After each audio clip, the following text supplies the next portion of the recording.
Hey guys, I am here at Light Gear and they have graciously let me meddle in their shop today where I am dealing with their light ribbon.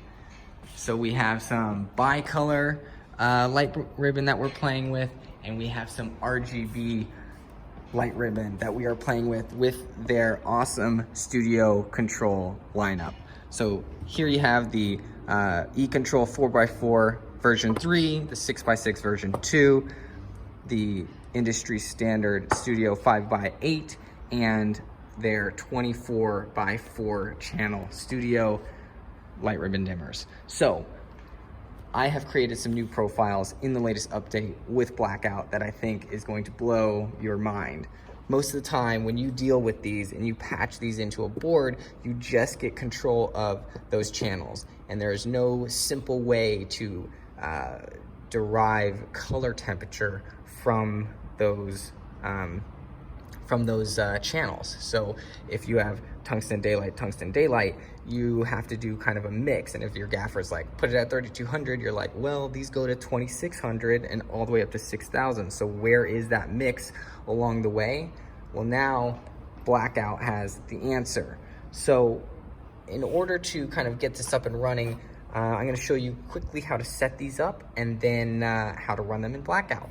So for the 6x6, this is probably the easiest because you just need to set the address by the dip switches. This does not have PWM control like the 5x8 does, and neither does the 4x4. But the 4x4 has a digital interface, which is kind of nice for setting the DMX address. So these two are kind of like your quick controllers for setting things up. But if you want to make sure you're flicker free and you're running at low intensity on your strips, getting the 5x8 is definitely the way to go. And of course the 24x4 also has PWM frequency adjustments.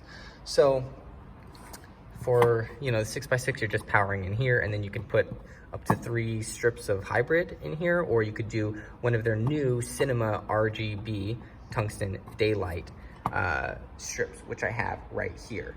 As you can see, this is pretty swanky. They have upgraded how they split up their cards, so you can really make any kind of shape you want now just by cutting either way. So it's super nice, it's super cool. You should definitely be using this if you aren't already. But so that's the 6x6. The 4x4, I just wanted to go over this real quick. A menu setting. So sometimes you can be stuck in something like this. This is local mode. So when you're controlling this, you are actually controlling the LEDs by channel right here. And then if you press X, it goes to the next channel. So you want to make sure that you are in DMX mode by clicking that DMX until you get the pointy arrow on DMX address, and then you can adjust the DMX address right there. So make sure you're stuck in that mode for control. So then when you go over to Blackout, we're gonna go into patch, and I have a new profile, E-Control 4x4 version 3, 4-channel mode, which I've started this at channel 11. So we go to channel 2 right here, which is my strip. And as you see, if I bring this over here, this is my strip that I'm controlling, and I put up the dimmer, the virtual dimmer, there it goes. And if I now go all the way down to 2600, or all the way up to 6000, I'm just controlling one slider and it is doing the mix for me. You see that? Now it's just the daylight on. And if I go here, it's going to be just the tungsten on. So that is a super intuitive way now. If you want to put this thing at 3200, you can just do CCT at 3200 or drag your finger over here, and your strips are roughly at 3200. In the future, there will be a way to map it exactly, the curve, so that you can see 3200 actually match up with what you are getting on a color temp meter. But I can tell you it's pretty close. I have a Seconic right here, and if I turn this on, and then I go ahead and read this, this is what 3200 is giving me, and I'm getting a little over 3,400, 3,450 right there. Okay.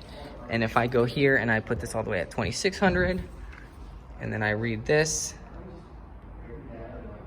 2,800 is what I get, which is their low end. And then if I go all the way up to 6,000 right here, read this, and I get 6,000. So that is how you can easily control multiple strips through Blackout. As you can see, I have it in cell mode. So if you just wanted to control the second strip, you just click the second strip, and there's your controls. You can have that one at 32 or 2,600 and this one at 6,000 for a different kind of look.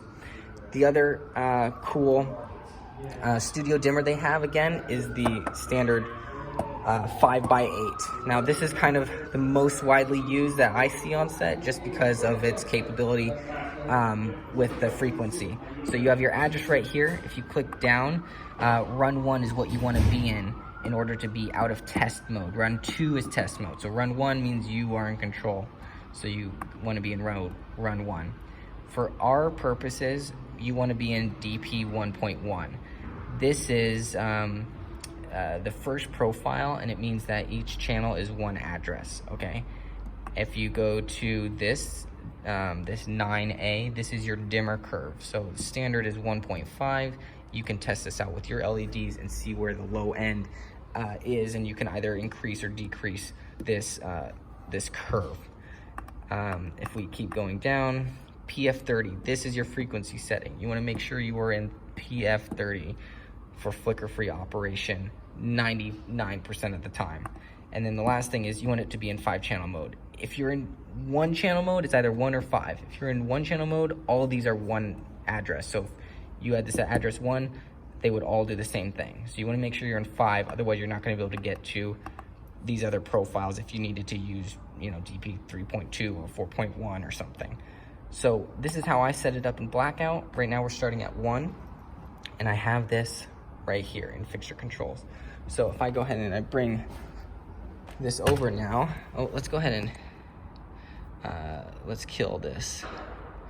Okay, and now we have this here.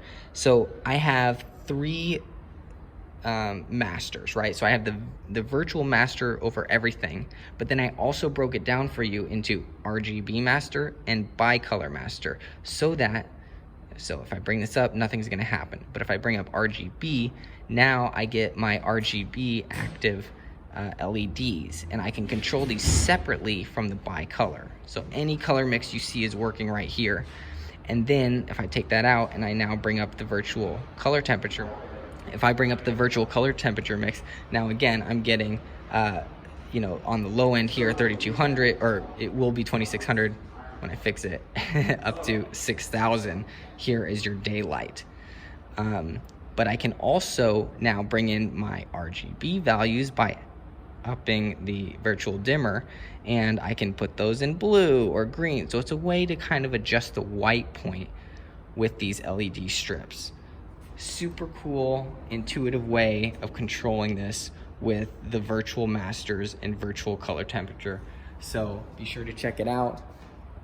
Get the latest from Blackout, and enjoy using it on set. Thanks for watching.